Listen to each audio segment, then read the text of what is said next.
to the mean streets of Da Nang to bring you the 2024 Subaru Crosstrek. I'm very excited because this is actually my first new car review I've done here in Vietnam. I know many of you are interested in my Chinese cars. Those are coming soon, but for now, I've got access to this one. It just came out here in the market in October 2024. You saw me take a look at it at the Vietnam Auto Show down in Saigon, but today I'm gonna get to go for a drive and tell you all about this unique machine and what it means for the Southeast Asian market. You know, when I think of Subaru, one word comes to mind, and that is survival. Subaru is always kind of overshadowed by its cousins from Japan, obviously in terms of sales and popularity, but Subaru has survived all of these years by a number of things. Market research, knowing their customer, and then providing what their customer wants in a good, solid quality car for, you know, let's face it, a reasonable price. Vietnam is actually a very unique case study for this vehicle. I mean, we all know Vietnam's economy is exploding and it is the land of motorbikes.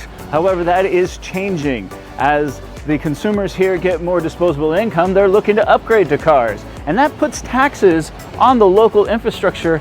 Just the way the cities are built here, they're very tight, narrow streets.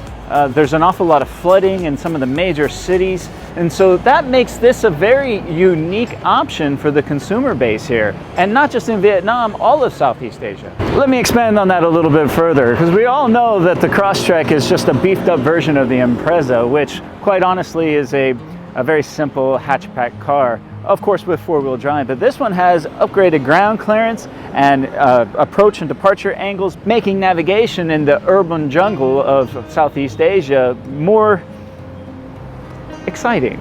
When you think about all the things that a modern family in Vietnam needs for their daily commute, as well as going for adventures out into the city, that's where a car like this really shines. It is not as big as a Forester, but it's not as tiny as a Wuling EV or even the new VinFast tiny little EV that came out here. That's actually pretty popular.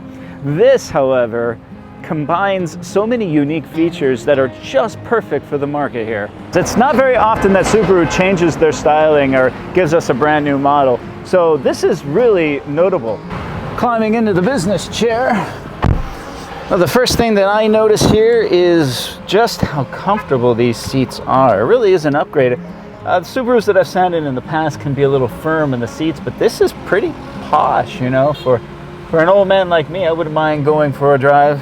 And the seats are bolstered to kind of fit you in, and they're not too narrow of a bolster. They actually have some space. So if you're a bit bigger person, you're going to feel very comfortable in this. The driving position is rather nice. I feel like I have a lot of space between the wheel and where my legs are. This is where I would position myself. Got a nice, comfortable, supple armrest here with a easy reach for the shifter. Cup holders for some not large water bottles, but your typical water bottles if you're going on a trip here. The other thing that I noticed, and it's a departure from Subarus in the past, is that there's no secondary screen up here. In fact, it's all on this one gigantic screen in the middle. And it still has an homage to that with this little lip. The 8 pillars are very thin, and then they have these side windows here that adds visibility. The mirrors are not mounted right here to block your visibility. And that's important not just for rural driving, but also city driving, of course, and tight areas with motorbikes going around you constantly. Having good visibility is very important. You know, the build quality is very nice. Everything is screwed in quite nicely. These are some, I don't want to say soft touch, but they are a little softer plastic. They feel pretty good to the touch. Everything seems to be in its place. Subarus obviously are not known as a luxury vehicle, but the buyers of Subarus know that. People might complain about the overabundance of plastics in cars like this. I, on the other hand, think it works because it's durable when you're in and out of the twisties, or you're in and out of some rough areas and dirt and mud everywhere and scratches and throwing bags around. Having a little bit of plastic here, it's fine by me.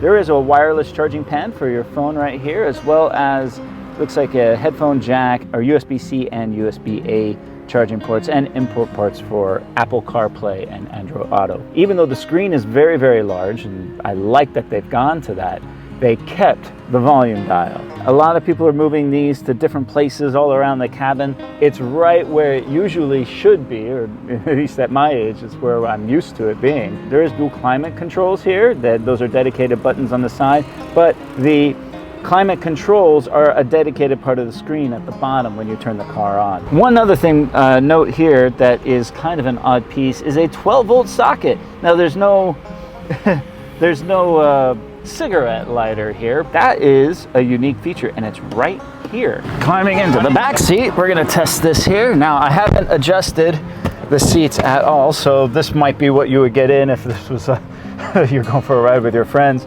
But I feel pretty comfortable back here. The seats are, again, they're a little more firm back here. They do fold down almost flat to give you more cargo space because the boot is rather small, but of course it's a small car. But overall, this is a comfortable place. I got plenty of headroom. I'm about 5 feet 9 inches total. I have charging ports, USB-C, USB-A here. Yeah, it's pretty comfortable. I mean, I've sat in other cars here, especially in grab cars, where you're just squished back here, where the seats are very upright. But this is a lovely place to go for a ride. I feel pretty comfortable in here on some twisties. I'm always fascinated by all the countries that I go to review cars, to see the local marketing brochures. Turn it up. And here I would like to take a moment and thank my good friends here at Subaru of Da Nang for allowing me this opportunity to bring this car to you. This is a first-class facility right in the heart of Da Nang. If you're interested, come check them out. So, even here in the showroom, they got a bevy of outdoor equipment. Just going with that Subaru theme. It's good to see this, actually. Here in the showroom, they've got the Forester, of course. This is the one that's been around for a while. We're still waiting on the new one, but we should be getting it here in Vietnam very quickly. Wall here, they've got like a history of Subaru. That's really cool. Look at this thing. The Subaru Domingo. I've seen that one before. And of course here they have a full mechanics bay, parts department.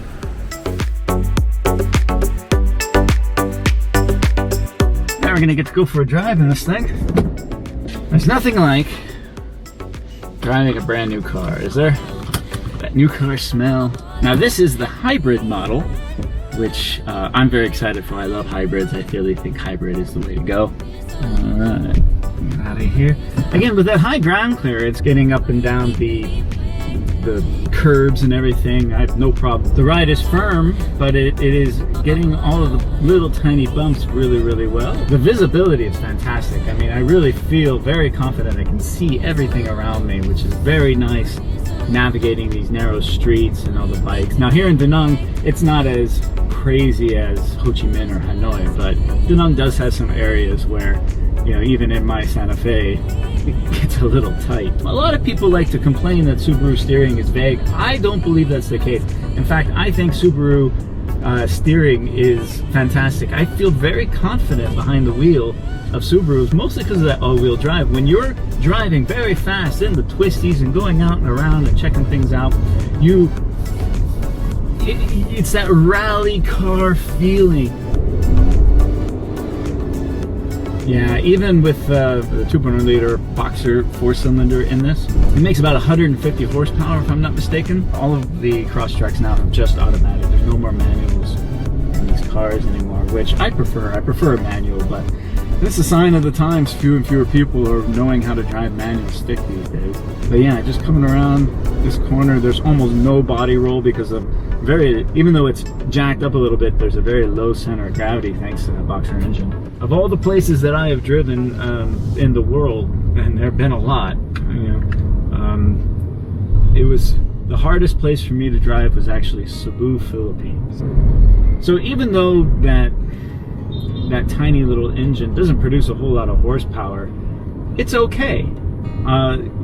This is not something you're going to race in. People know that. Cars like this are really the all-around car. It's not a 4x4 with harsh suspension that is made for off-road, but it's also not a road racing car. It's a little bit of everything, and I think that is what makes the Subaru Crosstrek such an interesting player. You can take it into the twisties in the mountains and have a great time driving it. You can navigate the urban jungle, dodging motorbikes and the occasional grab driver that's going a little crazy, and the big trucks. It's zippy in and out of tight areas. It corners really, really well. So if I'm going up to the High Bomb Pass, this would be a fun car to drive. Slippery roads, if you're trying to ford some flooded areas during the rainy season, like now, you're gonna have no problem. And this is for the adaptive cruise control and the lane keep assist and the lane departure warnings and things like that. There is some road noise, but no more than any other car I've driven. There is a little bit of wind noise, but again, no more than any other car I've driven. And there it is, that hybrid turns off. Now I'm in electric mode, super quiet. And then once I get that, then the engine engages again. Again, I think hybrids are the way to go. I can also throw a surfboard on the roof rack, which is a real roof rack, by the way. It's not just a railing. It's one that you can tie things down to. These two here are S for sport mode and I for, I believe it's intuitive or intelligent, I think it's called, for the I. And that is basically eco mode. The screen is very large and beautifully designed. It's actually very pleasant to look at as far as it goes. Now, some people might complain that the icons are too big. I actually like the fact that they're too big. It's utilizing the space, very nicely. Now, for an old man like me, my eyes are starting to go. It makes it much easier to find what I need and go into it. So, very intuitive. You have X mode here, of course, for your off-roading. The gauge clusters are traditional. They're the speedometer, tach, everything. It's not digital except for the little digital screen in the middle. And I like that. I like that tradition to it. I mean, it's simple. It keeps costs down. But again, I mean, as I'm driving,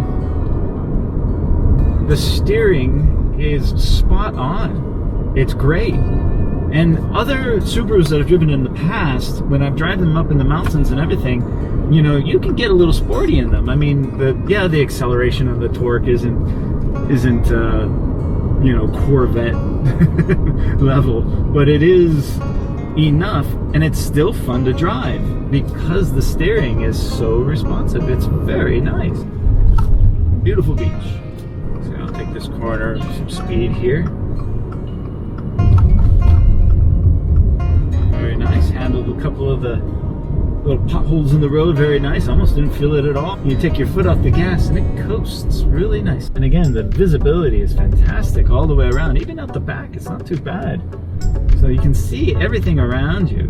So even without the 360 camera, it's, I don't feel like I'm in a bathtub here. I feel like I'm in a sporty car, but also if I were to come across a puddle or a dirt road, I would have no issues with just charging it.